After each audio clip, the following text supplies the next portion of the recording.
Hello, everybody. I'm Marty Murray. I'm the Chief Curriculum and Content Officer for Target Test Prep. And one of my biggest roles at Target Test Prep is working on the verbal course. I started working in the GMAT space ages ago and evolved into getting it super into verbal. I started off as a quant guy, but somehow gravitated toward verbal. So now that's my game. So we're going to talk about how to rock verbal today, how to lock in that high GMAT verbal score to make sure that you know how to do it. So while you're going, you do the right things, you do it the quickest way possible, you don't go wrong, and you end up hitting your score goal. So without further ado, let's hit the presentation.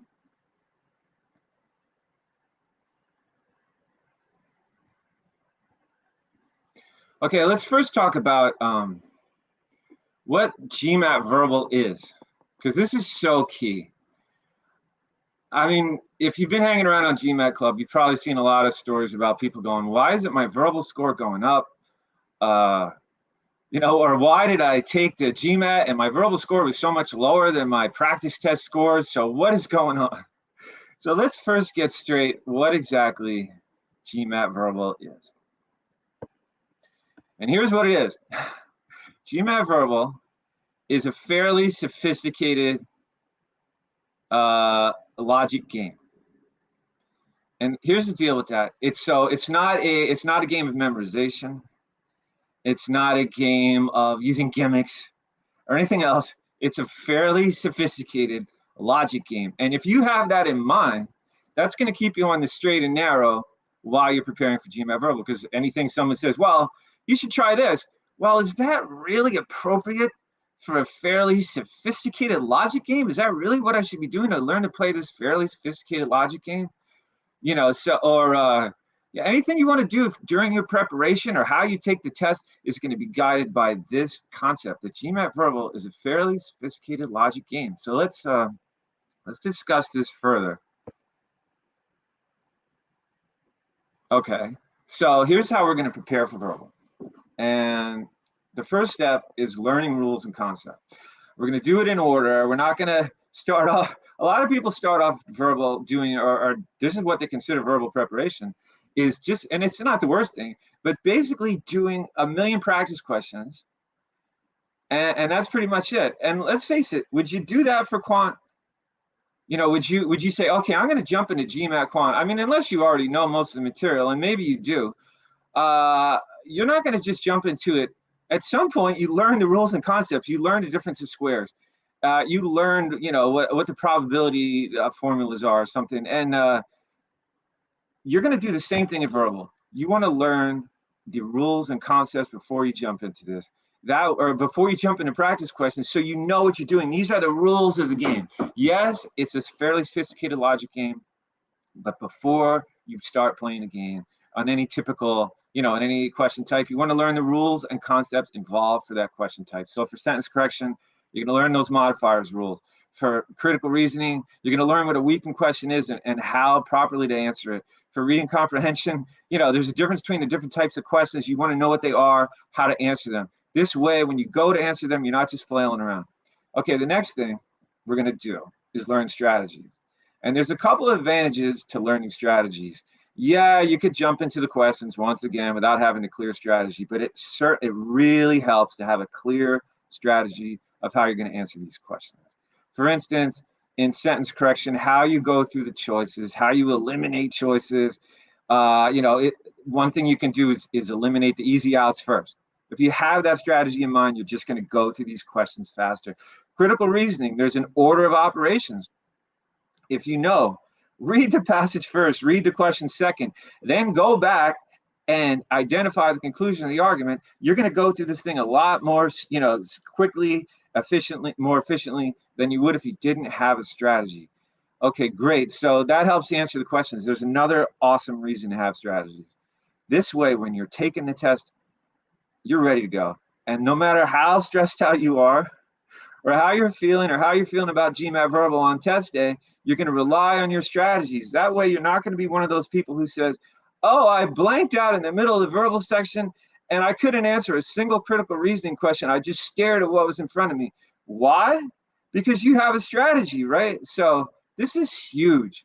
You know, you're going to look at that critical reasoning question, no matter how panicked, how stressed you are, and hopefully you won't be too panicked and stressed. But anyway, you get the idea. You're going to look at it and go, okay, first I read the passage. You're going to read the passage. Then I read the question. Then I identify the conclusion. So that way, on test day, there's no way you're going to sit there and panic and not know what to do. But it's so clear to you because you have that strategy in mind. Finally, a huge part, we're finally getting to it, is practicing effectively. And we all know we need to practice, but the key part of this is the effectively part. If you practice effectively, it's gonna work great. And how you practice is gonna make or break your verbal preparation. So we'll talk more about that later. So let's continue on to the next concept here. Okay, so let's talk about what does not work. Now, as we said, all right, this is GMAT Verbal is a fairly sophisticated logic game. So accordingly, all these gimmicks that you could possibly use are not really going to work. I mean, they'll get you to a low to mid 30s verbal score, maybe. But for instance, okay, so let's say someone says, well, in sentence correction, eliminate every choice that says, uses the word being, or every version that uses the word being. Well, that's a gimmick, right? Now, you could say back to that person, well, I thought GMAT Verbal is a fairly sophisticated logic game. That doesn't sound like playing a fairly sophisticated logic game to me, just to eliminate every choice that uses the word being. Yep, it's not. So there's one gimmick you don't want to use. Or in critical reasoning, people talk about, well, eliminate any choice that uses the word some, or, well, is that a way to play a fairly sophisticated logic game? We're going to just eliminate any choice that uses a certain word. It's not. It's a gimmick.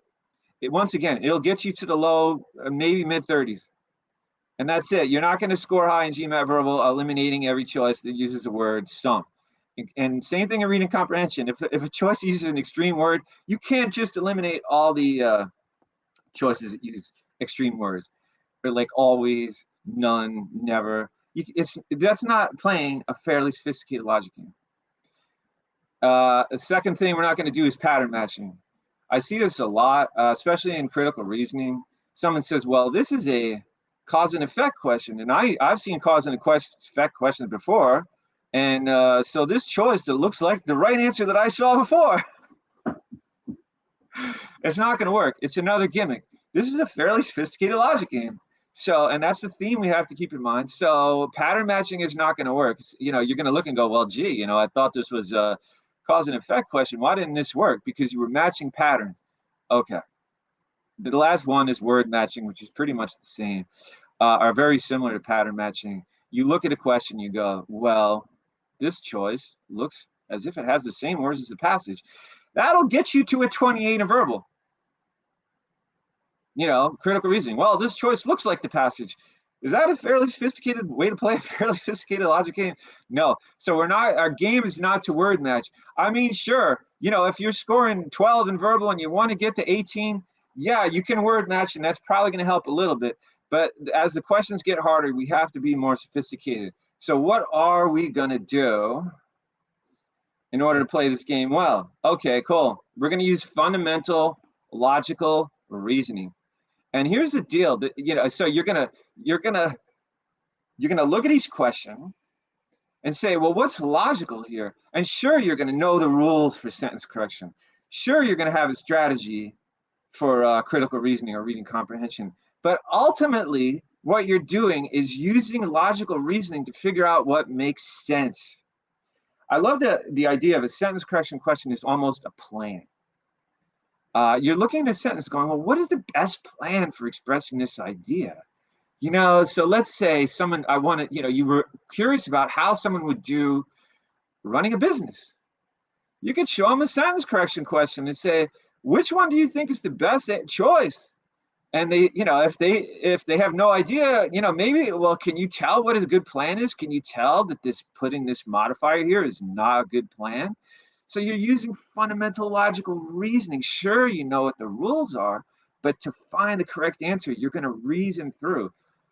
Critical reasoning, it goes without saying that you're using logical reasoning.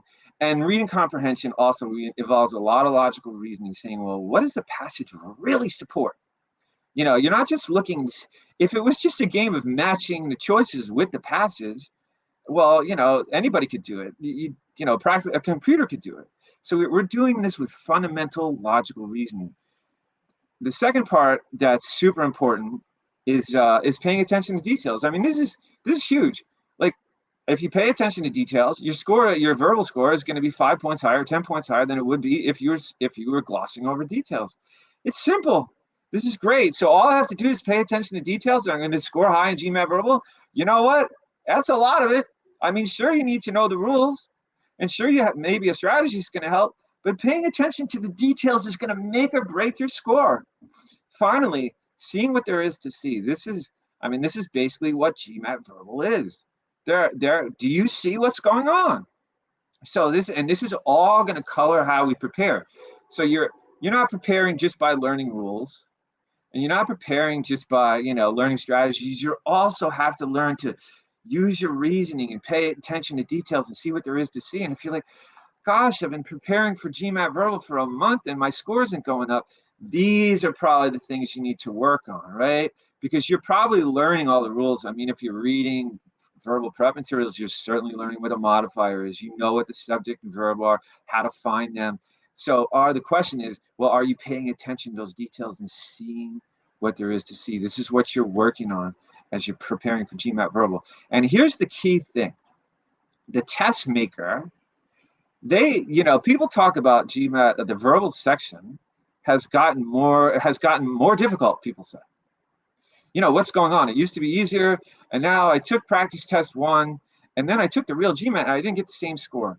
You know, the truth is GMAT Verbal hasn't really, in a sense, gotten more difficult, but what they have done is they've evolved the questions, and they know all these gimmicks we're looking at. So the only thing that's going to work, they're basically ensuring that you need to learn the concepts, learn strategies, and then you have to use fundamental logical reasoning. You have to pay attention to details, and you have to see what there is to see. So for instance, if someone tells you, well, eliminate every choice that has the word being in it in a sentence correction question, well, the test makers have conned on to the fact that we're all thinking that. So guess what? They're going to put the word being in the correct answer, or they are going to put an extreme word in the correct answer to a reading comprehension question, because they want to see whether you're using fundamental logical reasoning, paying attention to details, and seeing what there is to see. The test is not meant to be a test of whether you know that you should eliminate every choice that uses being. So the cool thing is, someone said to me the other day, he said, I just took practice test 1, and I scored, I forget what it was, 770. I'm so excited. And I said, well, the real GMAT isn't quite like practice test 1 anymore. Practice test 1 was created, a decade ago, of questions that were, or more than a decade ago, and it's made from questions that are more than a decade old. So it's not quite the same as the GMAT. And he said, well, oh no, you've just wrecked my confidence. I'm going to get killed. And I said, well, here's the thing. I got a question. Have you been using fundamental logical reasoning to answer the questions? And, paying attention to details and seeing what there is to see. And he said, yeah, basically gave me the impression he had. And I said, well, you're going to do fine on the test then, because even though test 1 was meant to test this stuff, and the new test is also meant to test it a little differently, they're both testing this. So you're going to do fine. And guess what? He didn't score 770 on the actual test, but he did score 740 because his fundamental approach made sense and was going to work the whole time. Okay, I see a question coming in. So let's see what's going on. Okay, we'll talk about sentence correction. Sure. I mean, we can, I'll digress for a second because this is sort of related. Someone saying sentence correction question is saying, well, what about the rules? Some rules are considered deterministic, and others are, multiple modifiers, adverb. you really, for sentence correction, what we're doing is we're going to apply the rules. And at the same time, we're going to choose the best choice. We're certainly not looking for a perfect choice. As far as the strategy goes, your basic sentence correction strategy is going to be involving reading the entire sentence from end to end, picking up on what's going on, and noticing the details and seeing what there is to see. So yeah, you're going to go through and do all those things, and you're clearly you're going to the pronoun rules and the deterministic ones are going to knock those choices out for sure. So anything you see in one of those choices that's that kind of error is gone. And then you're going to go through the remaining ones, and modifier issues are pretty high in the priority, but a little less high, and meaning issues are kind of the next, which are related to modifier issues, are going to be the next category. So that you're going to go on those, you leave those for last, and depending on the subtlety, then eliminate or not eliminate a choice because of them. But in all cases, notice what you're doing. You're using at the bottom line is you're paying attention to details, seeing what there is to see. Sentence correction is all about, do I see it? When you read a sentence from end to end, do you notice that pronoun doesn't match the noun that was 5 words ahead of it? And that's your strategy. What do I see? Okay, so accordingly, let's take a look at this practice question. This is a TTP weekend question. It's a pretty cool question, and we'll go through it and notice how all these things we've been talking about apply. Let's spend 2 minutes. Everybody could just go through this question, take a look, see what you think is the correct answer. I don't necessarily recommend using only 2 minutes for practice questions. We'll talk about that later, but right now, let's go through this question, spend 2 minutes on it, and see what you think.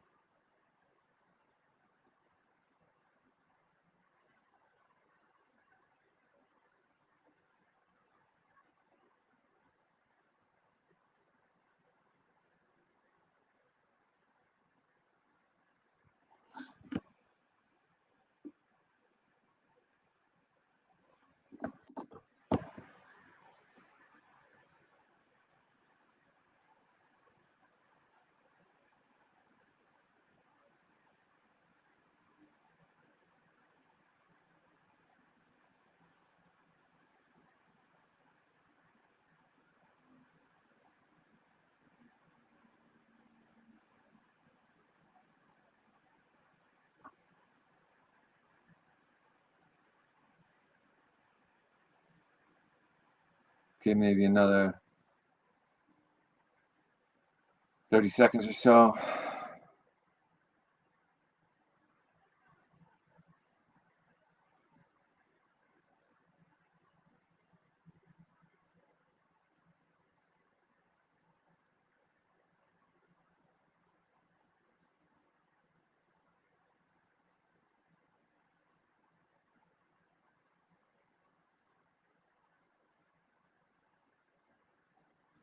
Okay. So if you want to put your answers in the chat, that'd be cool. It'd be interesting to see what everybody thinks is the correct answer to this question. And we'll also go through it. So looking through this, the first thing we're going to do is read this passage. Excuse me. And the passage says that the water contamination specialist, and we have an author here, and everyone in the past 30 years, in testing bodies of fresh water such as lakes and rivers for industrial pollutants, we have found one or more pollutants in well over 50% of the water that we have tested. Seems like pretty strong evidence. Most of the bodies of water are polluted. Given the huge number of data points we have amassed, there's some more information. One can say with confidence that most bodies of fresh water are contaminated with industrial pollutants. Okay, so that was the first thing we do, is read the passage. And then next we go to the question, which of the following, if true, most seriously undermines confidence in the validity of the specialist's conclusion? So we can tell this is a weakened question. We want to find a choice that's going to weaken our confidence in the conclusion. So we can go back and check the conclusion. And the conclusion is one can say with confidence that most bodies of fresh water are contaminated. Okay, so this guy's concluded that most bodies of fresh water are contaminated with industrial pollutants on the basis of the fact that the bodies of water we tested are polluted. That sounds pretty logical. So what would possibly undermine this? Let's start with choice E, work up from the bottom. And we remember, we have to be, this is a fairly sophisticated logic game. So, and that's going to come to the fore here, because in answering this question, we have to be careful to use sophisticated logic. And obviously a lot of you are just starting to do this. So this is going to illustrate exactly why this is important. Okay, the choice C, the movement towards sustainability by industry is expected to result in a reduction in water pollution. Okay, it's expected result, but we're talking about how the water already is, so we could pretty easily eliminate choice E. But notice, I didn't just say that this is, I don't know, that the question isn't about industry. We're being sophisticated about this. We're saying, well, what is going on in this choice? It's not just a word matching game. We didn't just eliminate it because it says the word industry and the passage doesn't mention industry. We eliminated it for a more sophisticated reason, that this is about the future and this is about the present. Okay, so this is not going to affect how many bodies of water are polluted. Choice D is a little trickier. Over the past 30 years, government regulations of the release of industrial pollutants have been strict. It's interesting. It says the regulations have been strict. So why would the bodies of water be polluted if regulations have been strict? We could keep that choice. That would be the procedure here. Often contaminants detected in choice C, often contaminants detected in water through testing appear in such low concentrations that they present little danger to human health. Some people do choose this choice. But the point, look at this, our conclusion is that the water is contaminated, up here in the conclusion in the passage. And this is saying that they're little danger to human health. Well, the fact that they present little danger doesn't mean they're not there. So we can pretty easily get rid of that choice. Choice B is interesting. It says the hiring of specialists to test a body of water. Now, a lot of people look at this choice and see it says the hiring of specialists. And they say, well, this isn't about hiring a specialist. This is about water contamination. So choice B is probably not the correct answer. And I've seen a lot of people basically stop reading choice B like halfway through. The hiring of a specialist to test a body for contamination is much more likely to occur. Well, I don't know. Who cares when they're hiring a specialist? When there is reason to believe the body of water to be contaminated? Well, so, I mean, I don't know. I'm not really sure what that means. So a lot of time people aren't sure what that means, and I've seen them keep choice D and choice B, and then they work their way up to choice A, and they say a specialist company tests for a limited group of contaminants that does not include many industrial pollutants that have been found in bodies of fresh water. Well, that sounds like this guy doesn't really do a very thorough job, right? Are we being sophisticated? I don't know. I mean, I read it, he doesn't test, but here's the thing. Here's the thing with these questions. We have to use some serious logical reasoning and play this as a fairly sophisticated logic game. So choice A, let's look at this a little more closely. It looks like a weakener. Guy doesn't test for everything. But let's look at what this really says. Because we're going deep into these choices. This is how we practice. Go deep into this thing. And the specialist company tests for a limited group of contaminants that does not include the pollutants that have been found. So wait a minute. This means he doesn't test for everything. It actually means there could be more there than what he tests for. It means there could be way worse than this guy thinks. He's not even testing for everything, and he's still finding that most bodies of water are contaminated. So the truth of the matter is that if anything, choice A is a strengthener, right? Like if somebody said, well, I've been testing bodies of water. I'm not even testing for everything, and they're all contaminated. You say, my gosh, it must be awful because you're only testing for half of the stuff and you're still finding everything contaminated. Yeah, well, gosh, it must really be contaminated. So choice A looks like a weakener, but it's actually a strengthener. It's crazy. That's what this game is all about. We have to look so closely, read the whole choice. We got to really see what's going on. We can't just word match or pattern match. We have to really see that, man, this thing is actually a strengthener. How do we do that? By being very careful. I mean, we're not going to totally go into how to go through a CR choice right now, but you can tell that we had to be super careful. We had to read the whole choice, and we had to be fairly sophisticated in how we analyze this choice. Now, we had kept a couple others. Choice D, let's go back to it. Choice D is actually incorrect because, okay, the government regulation has been strict, but this guy did find contaminants in most bodies of water he tested. So I don't know what the government's been doing with these strict regulations, but people have been sneaking under them anyway. Because we know we can't disprove the fact that the bodies of water are we all know that we can't attack. Well, a lot of us know that we can't attack a premise that says the water is contaminated. So regardless of what the government's been doing, we haven't disproved this guy's conclusion at all. His evidence still stands. So what on earth, if somebody has said, well, most things are contaminated, and I'm confident that therefore, generally, even the ones that haven't tested probably are too. Well, how do we destroy that? Well, let's see. The hiring of specialist is much more likely to occur when there is reason to believe the body of water to be contaminated. So now, if we think deeply about this, wait a minute, they're only hiring the guy when they already think it's contaminated. So they're not hiring this guy to test a lake up in Alaska somewhere that no one's ever, like only 100 people a year ever see. They're not hiring him to test a body of water in Siberia somewhere, where nobody lives, or something, or on some just desolate island. They're hiring him to test a body of water downriver from a golf course that sprays, pesticides on their grass all summer. They're hiring him to test a body of water downstream from a factory, or where that chromium plant is.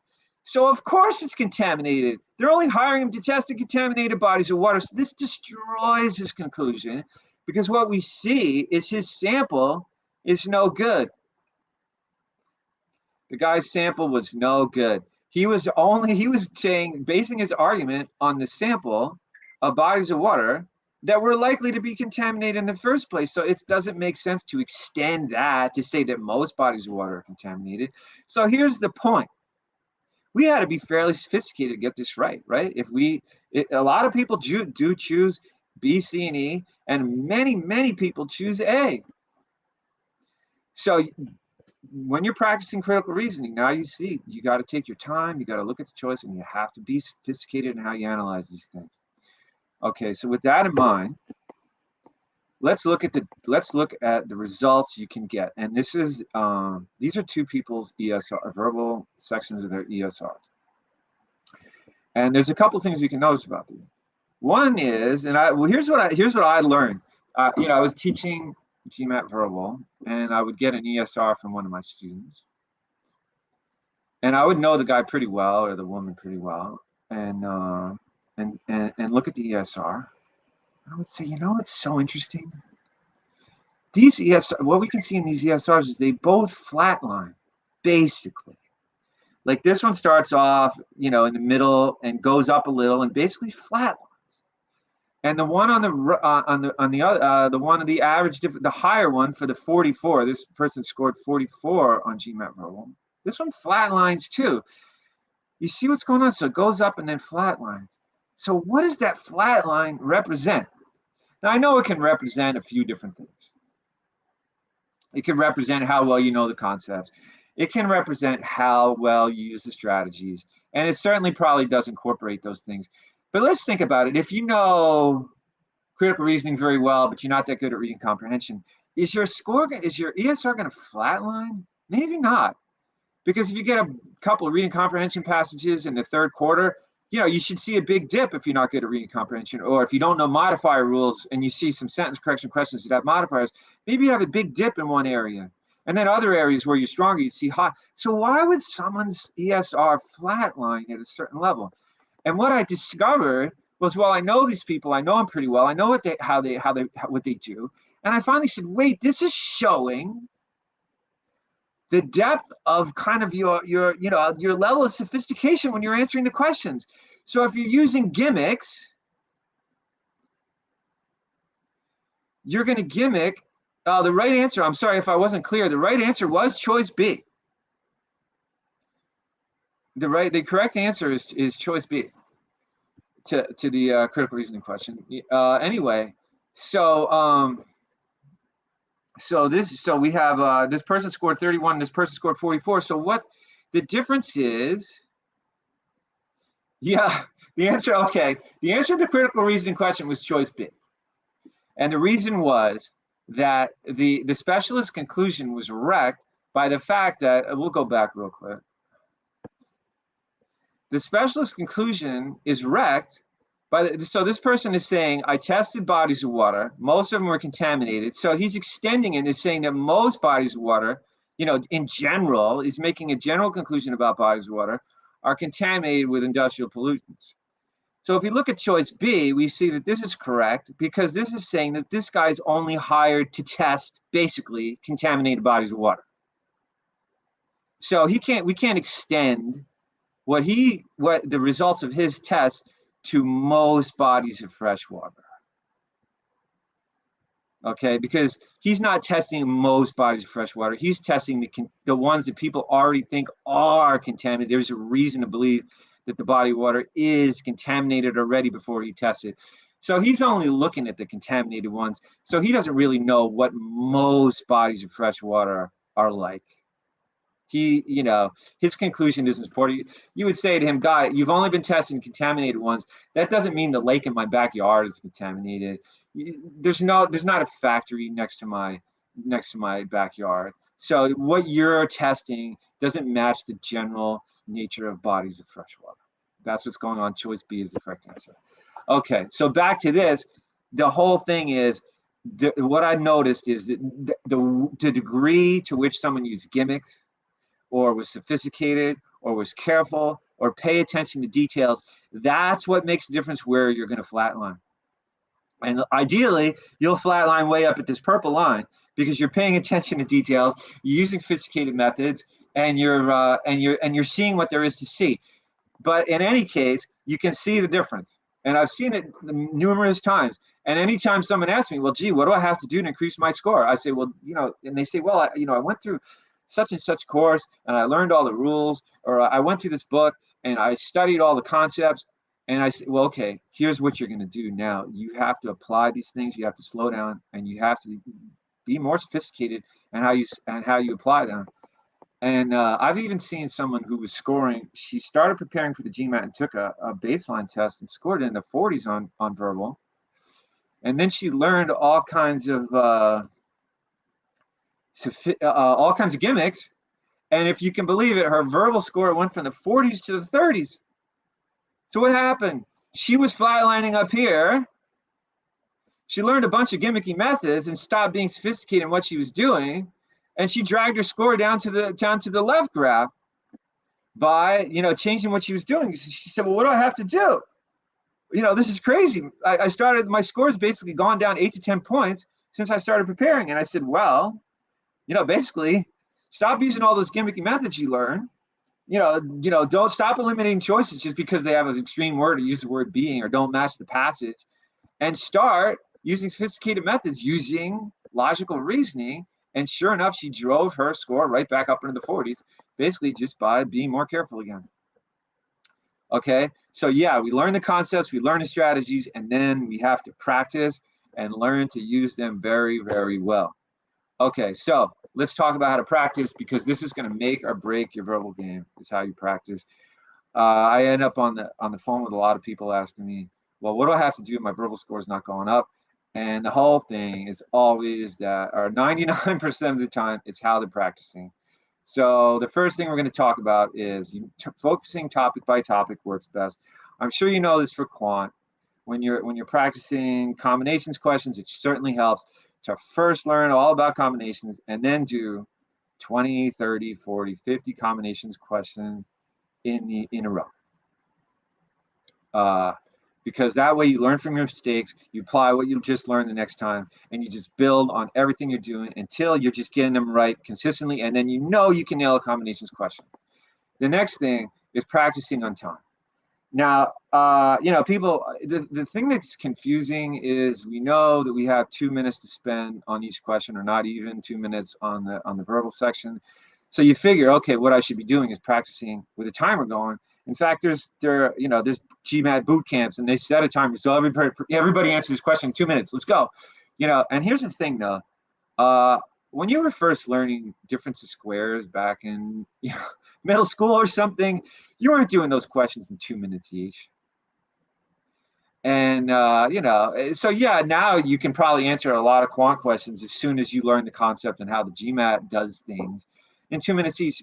I don't necessarily recommend that all the time, but I could see why someone would feel, okay, so GMAT tests me, in 2 minutes each, and I can do all these quant questions in 2 minutes each. So I'm going to do all my verbal questions in 2 minutes each too. It doesn't really work out so well to do your verbal practice time. The best thing to do is do it on time. And I'm talking, you saw how much time we spent on that one critical reasoning question to really go through the choices and really understand them. If you're spending 20 minutes per question, you're fine. The reason you're going to get fast, you're going to answer GMAT verbal questions fast when you're taking the test, is because you're going to know what you're doing. It's not going to be because you set a timer when you were practicing, because you're not going to learn you're not going to develop those skills in 2 minutes each. You're not going to go through those choices in 2 minutes and go, oh, not the first time, not the 10th time, not the 20th time. But after a while you will. But in the beginning, you're not going to go through and say, well, this is showing this guy, he used to buy a sample. I wouldn't have seen that. Who's going to see that? I mean, maybe some people do. But a lot of the time you're not. So yeah, spend your time. Learn to see those modifier issues in the sentence correction questions. Learn to go through the sentence correction question and go, well, it sounds funny. Yeah, in 2 minutes you can figure out that choices B and D sound funny. But in the beginning, you're not going to know why they sound funny in 2 minutes. You're going to have to look at them for 5-10 minutes and say, well, what exactly is wrong with this? Yeah, you know what? And I sent someone home with a sentence correction question he was having trouble with. He said he spent 2 hours on that one question. He figured the whole thing out, and that's what's going to work. And I'm certainly not saying to spend 2 hours on every question, obviously, but I am saying that's what works. And, and so, I can only do, if I spend 5-10 minutes on each question, I can only do 6 questions or 10 questions per hour. Fine. You're going to learn from those 10 questions, and you're going to show up for the test super skilled. And because you're so skilled, you're going to burn through the questions in under 10. You're going to answer a lot of them in 1 minute or a minute and a half. The reason is because of skill. Skill makes you fast. And yes, closer to your test, do some time practice so that, you don't want to show up for the test. Okay, I've been spending 20 minutes per question or 10 minutes or even 5 and show up for the test all used to that. And then you have 2 minutes per question. So yeah, we obviously have to do some time practice, but the way you're going to learn is by carefully analyzing these questions. And here's what you're going to do going to the next point. You're going to understand every choice. So that's what you're spending 5, 10, 15, 20 minutes on, or even a half hour, or even 2 hours. You're going to understand every choice. And here's the beautiful thing. A lot of people say, well, gee, I'm burning through these verbal questions. They do all the questions in their course. They move on to doing all the official GMAT questions. And then they start doing LSAT questions, which aren't even quite the same as GMAT questions. And they're like, I still haven't learned it, because you ran out of questions because you answered them too fast. You're not learning from them. But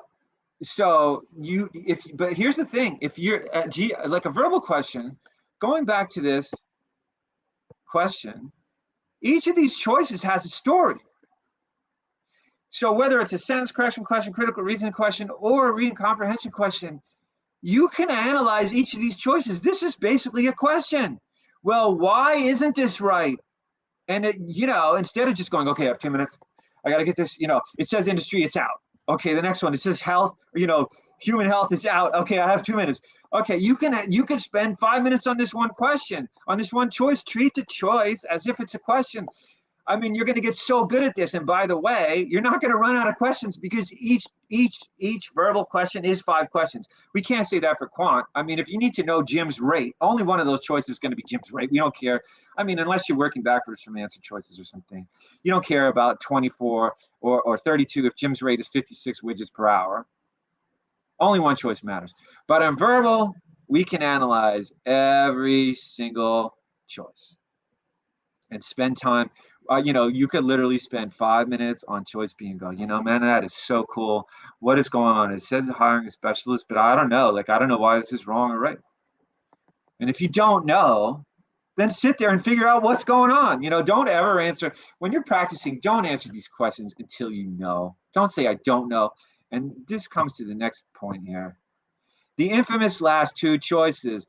This is, we all know the verbal, you know, you can eliminate those first 3 choices. Then you get down to the infamous last 2 choices. And what do a lot of people do? You know what? Okay, we're supposed to practice on time. So I got down to 2 choices. It's been 2 minutes. Oh no, it's 3 minutes. Okay, fine. I'm going to guess. Don't do it. Don't leave the question until you've chosen between the last 2 choices. And I don't care if it's 2 hours. Figure it out. You know, and the thing you're going to be doing is developing your neural pathways. You're literally building your brain. Your brain will change physically because you sat there and figured out which one of the last 2 choices is correct. Okay. And then when you go to take the GMAT, your brain is going to be set up, your mind, your mental pathways to figure out which one of those last 2 choices is correct because you spent that time doing that. And you built the skill. It's kind of like anything else. Build the skill by doing it. You're not going to get, you know, this is what happens. If you choose between the last 2 choices, think about it. You should get 50% correct right there. So if your stats, you know, if you're getting 70% of verbal questions correct, well, you basically could be guessing correctly on 50%. And they're getting another 20% correct. See, maybe you knew really what was going on 20, 30% of the time. That's not, and then, gosh, and then you go take the test. You're like, well, I don't know what happened, man. Did I get unlucky? I didn't score anywhere near my goal score. Yeah, because your lucky guesses didn't work that day. Okay, so don't guess between the last 2 choices. Stick it out between the last 2 choices and figure out which one is correct. Even though it says, you know, like in that question back we did, I mean, I don't know, A looks correct and B is, I'm not really sure. And I don't know, D has a point too. Well, don't guess. Figure out why one is correct. And we're going to have to be on, and doing that, we're going to be uncomfortable. You're like, I still don't know. And it's been 10 minutes. This is crazy. Get used to that. Become comfortable with being uncomfortable and work your way to the correct answer. You know, okay. And this is also, someone's asking, I'm stuck at V38. All the stuff we're talking about is the key from getting from V31 to V45 or V38 to V42. All this stuff is the stuff. By spending your time and learning to be super sophisticated, you never guess between the last 2 choices. You're super careful and detail oriented. Like, you're like, well, why am I not? I want to get score 5 points higher. It could just be to just read the entire choices or read the whole passage. You know, if you're not like, am I missing some details? Well, you know, I do skip words to read the passage faster. Don't skip words. That's good for 2 points right there, maybe 3 or 5. Okay, and 5. So that brings us to the next thing here. Work carefully and avoid careless mistakes. This is huge. It could be worth 10, 15 points. Just working carefully. Yeah, you know the concepts. Yeah, you have your strategies. But if you're not working carefully, you're not getting them correct. Okay, you know, this, okay, we'll discuss. I'll get to your question in a minute. Analyze why you missed a question and address it. This is key as well, obviously. So as you're practicing, it's huge to figure out, you know, why did I miss this? So then you're gonna refine your strategy. You're going to figure out what concept you didn't know. If you're going through a sentence correction question, you missed it because of a modifier rule. Well, go learn that rule. You know, so I mean this is your, you know, so yeah, it's great when we get them correct. You spend a half hour or whatever it is, or 10 minutes, and you get that question correct. But obviously, if you don't, you want to figure out what it is. And it's either going to be a conceptual thing or an execution thing, right? So figure out which it is. and addressed it. You know, if I didn't literally figure out that I didn't read the whole choice, or you know, or I didn't, you know, I thought I didn't think about the fact that this was a weakened question and I needed a weakener and I chose a strengthener, whatever it is. Okay, so last two things.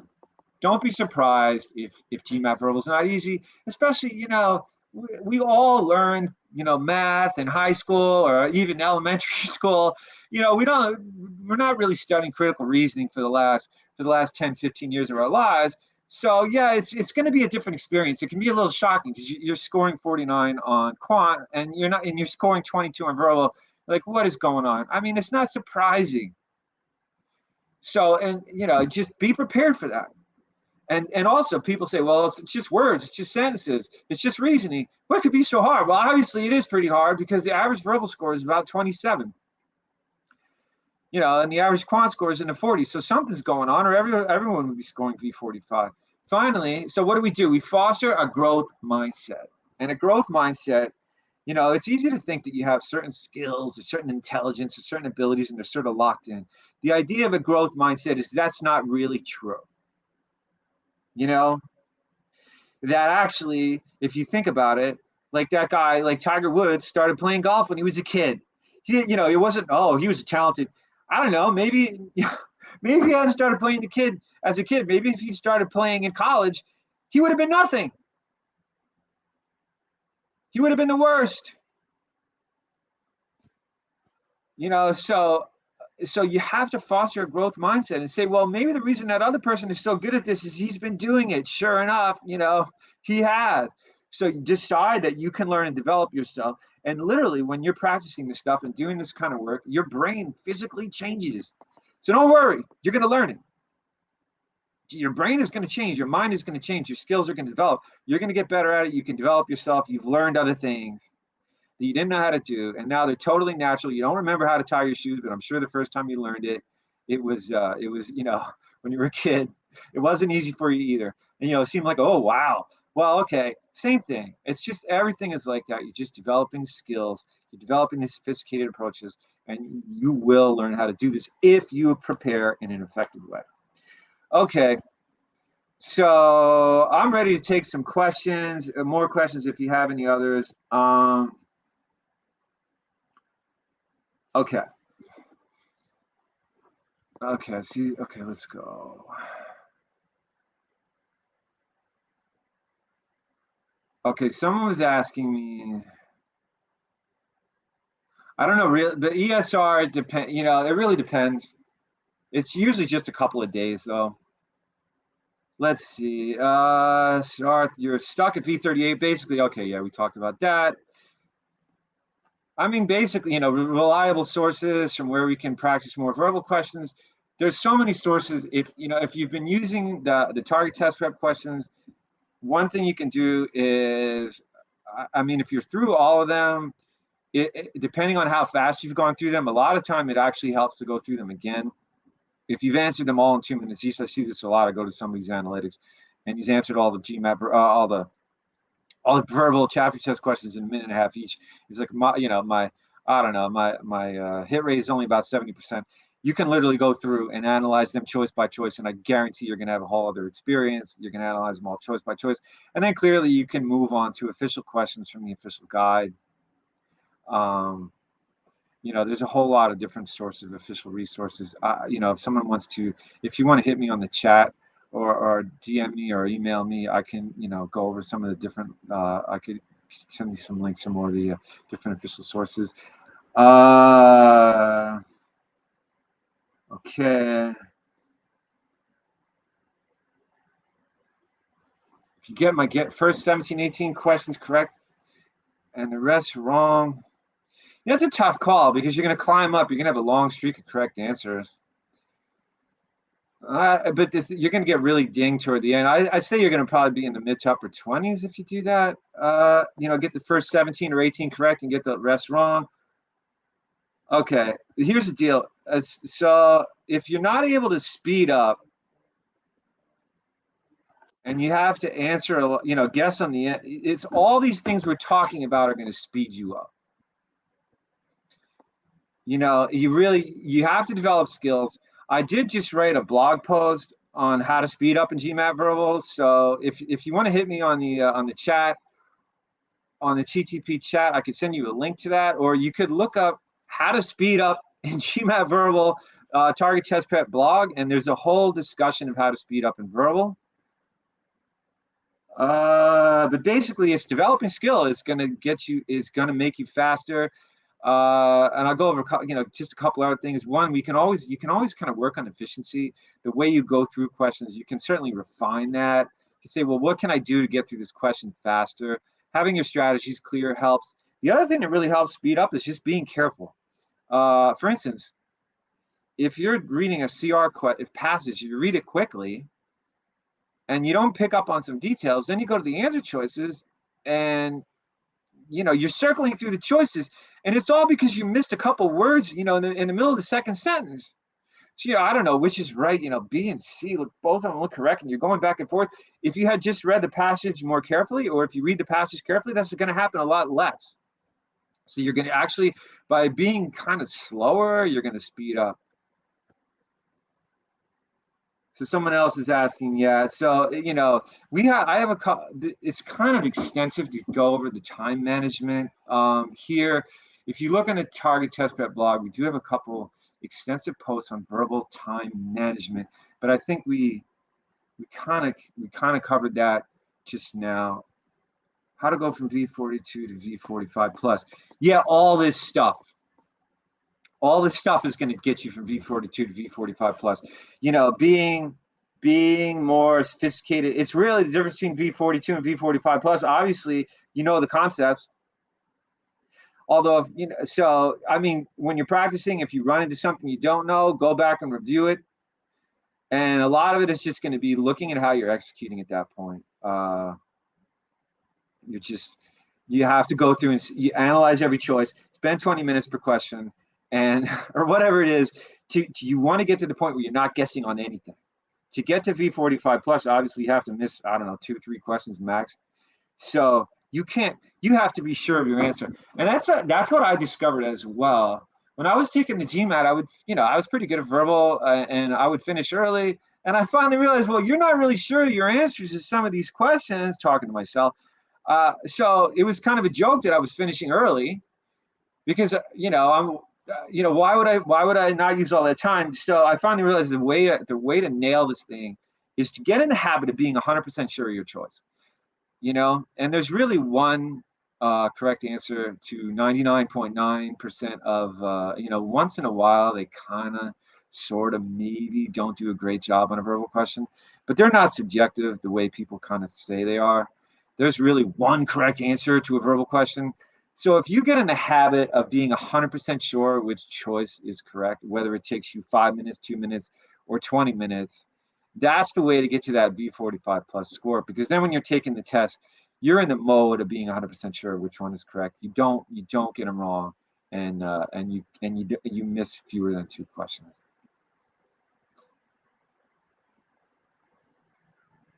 Okay. Some working hard on RC helps in CR. I think they both help each other. Yeah, absolutely. Because if your reading comprehension is tighter, your critical reasoning is also going to be tighter, because just reading the passage and understanding every word it says and picking up on those little details is definitely going to help with CR. Keep forgetting the SC concepts as I move toward other sections.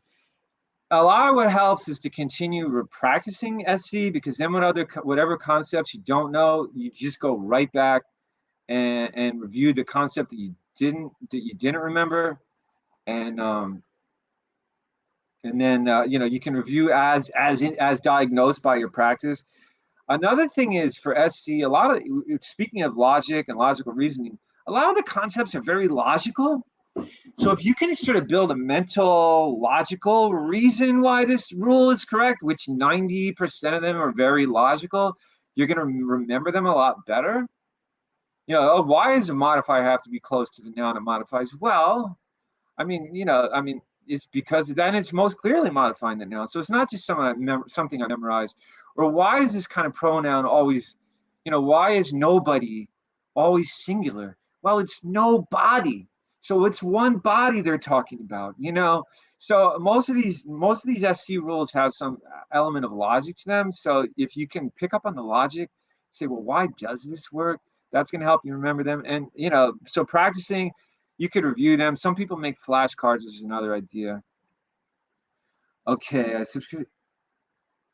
Yeah, absolutely. Well, so reading the Wall Street Journal and these other things, read them carefully. Seek to see themes. Seek to see the author's main point. Read it as if you were kind of had to answer reading comprehension questions on it, and try to really pick up on what the key points are, and that, so that you're preparing yourself to read the way you're going to read the RC passages.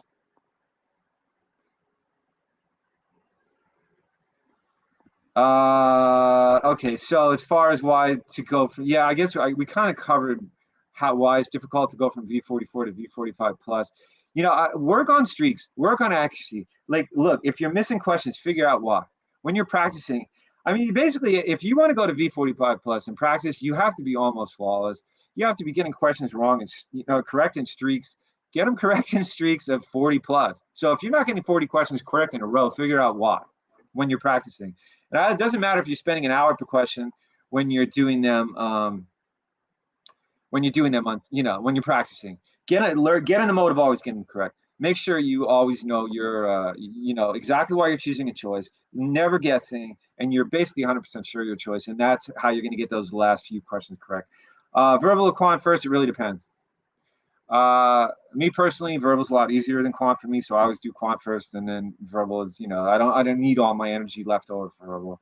So if you're super good at one, you usually do that one second, because it's just so easy. It's so much easier for you than the first one, than the other one. Then you should probably have all your energy ready for the first one.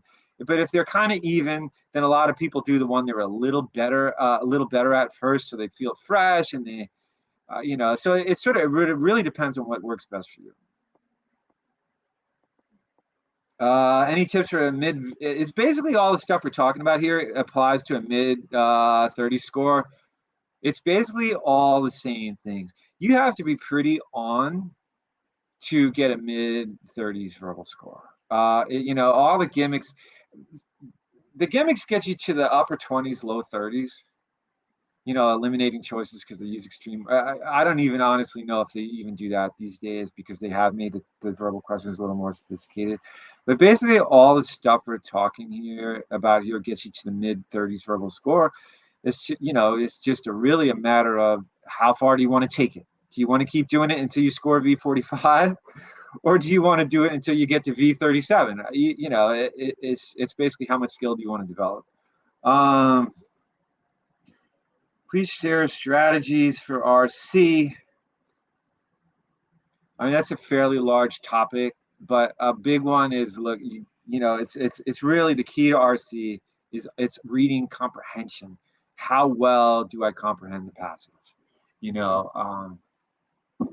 So you got to focus on comprehension, as opposed to, you're not memorizing. It's not a memorization game. And the other key thing really is to be constantly going back to the passage to evaluate whether your understanding of the choice matches your understanding of the passage. Going back to the passage is huge. Streaks method must be on time. No, it doesn't have to be. The thing you're really doing is, when you're doing the streaks method, is learning to go through the motions of getting questions correct all the time. So you want to go through those motions on time, do it. You're learning to go through the motions, whether you go through timed or on time. And I actually recommend basically doing it as however long it takes to get your streak. If you can get a streak of 15, 20, 30, or whatever it is in a row correct, it doesn't matter if it takes you half a day. You've gone through the motions, and you're building that mindset. You're building the mental. You're literally building your brain. You're building everything that you need to do to get them correct consistently. And then, sure, you seek to speed up. But once again, you don't necessarily have to cut yourself off when you want to speed up. You can say, okay, I get these questions all correct in 10 minutes each. Can I do something to get it down to 5 minutes each? What can I do to get it down to 2 minutes each? You can make the time a goal as opposed to a cutoff as you're working on this. Do I recommend practicing LSAT questions? If you run out of every other kind of question, it can help. They're not exactly the same, but you know, I personally find that using high quality questions, the GMAT questions is the best. But yeah, you are learning to build, you're learning to do logical reasoning. So anything I used personally, pretty much anything under the sun. I think that playing Yahtzee will help you with the GMAT, but obviously the best thing is going to be to use GMAT specific questions. Okay. Yeah, that's exactly correct. So someone asked for RC, should the strategy be understanding the passage 100% or going through the questions and then looking for the relevant? You know, it's sort of a blend. Basically, you want to understand the passage. How about 99% or 95%? You don't have to have everything memorized, but it works better to understand the passage first. For most people, you know, once again, the gimmicky strategy of reading the first and last sentences or any of that stuff, they're not going to work that well. I mean, they sometimes work, you know, sometimes don't. Some of the more sophisticated questions, it's not going to work on. Answers 700 questions with an 80% accuracy. Yeah, so to speed up in CR, look for efficiencies. That's a way to speed up. You know, say, well, how can I go through the choices faster? How can I, you know, reading the passage first and then the question helps because then you don't read the question twice. A lot of times people read the question first and then do the passage. Or taking a lot of notes can slow people down. And so if you're taking a lot of notes in CR, consider taking fewer notes. And some people take no notes at all, and it works quite well. So those are some ways to speed up in CR. I would also refer you to look up my blog, Target Test Prep blog, How to Speed Up in GMAT Verbal for some more ideas on that. Finally, 240 is, you know, if you spend 240 on one question on the test, you know, it's not going to kill you. So, and they're not, honestly, in the verbal section, they're only just going to be a handful of killer questions. A lot of them you're going to answer in 1 minute or a minute and a half. So you're going to leave yourself extra time for some of the questions. So, you know, if you can work your time on the hardest CR down to 230 or 220, you might be good at that point. I guess that's all the questions we have.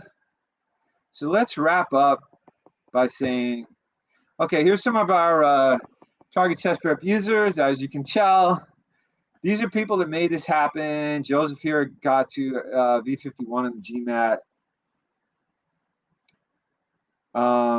And he basically doing by what we're talking about. The Target Test Prep course is set up to teach you the concepts, the strategies, and give you the practice you need to achieve this, you know, achieve a high verbal score.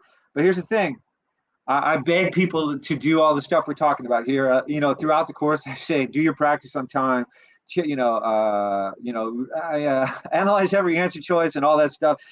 If you don't do that, I don't care what course you use. You can use a Target Test Prep where we put every single concept or rule, you know, thousands of verbal practice questions, and you're not going to get the results you want. You really have to do all the stuff we're talking about here to get, no matter what you use, you're going to have to do all this stuff and use the course properly to get your score goal.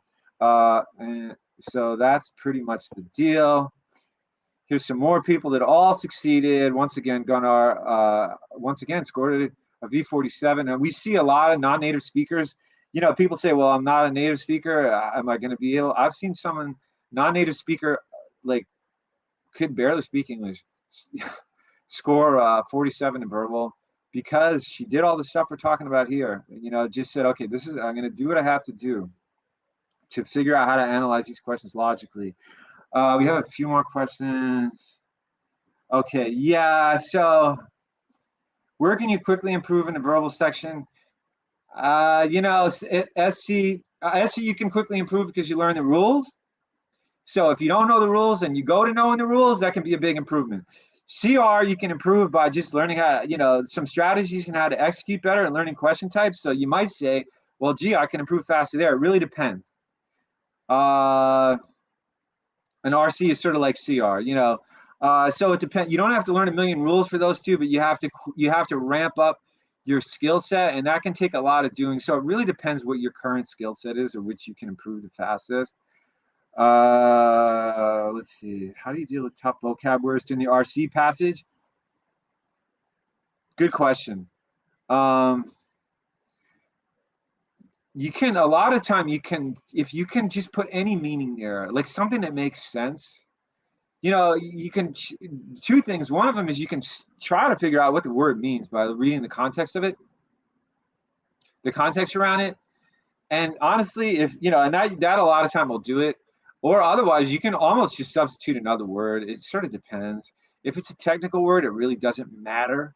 As long as you get the gist of what the passage is saying, and you certainly don't want to spend too much time on the tough vocab words, just keep reading, get the general gist of the passage, hit the questions, and you know, you might not see a question that involves that word at all. So all the above. Read for context, and basically do your best to understand the passage. I guess that's basically it. And let's see, you know, basically by using this kind of strategies at target test work, we are seeing the average verbal reported score of V41, and you know, people are basically pulling it off. You just by doing this blocking and tackling, these basic things, learning the concepts, learning your strategies, and practicing effectively. So I thank everybody very much. I enjoyed being here to talk to you. If you're considering using the target test prep course, we do have a score guarantee that it starts off at 110 points at the lower levels and even goes up at the higher levels. Basically, all these are guaranteeing that the course will get you to a 710 if used properly. And you can sign up for the trial, as many people know, for the 5-day trial for $1 and check it out. And you can see everything we're talking about here. So thank you very much, everybody. It's been great. Enjoyed your questions. Enjoyed talking. I hope you enjoyed it as well.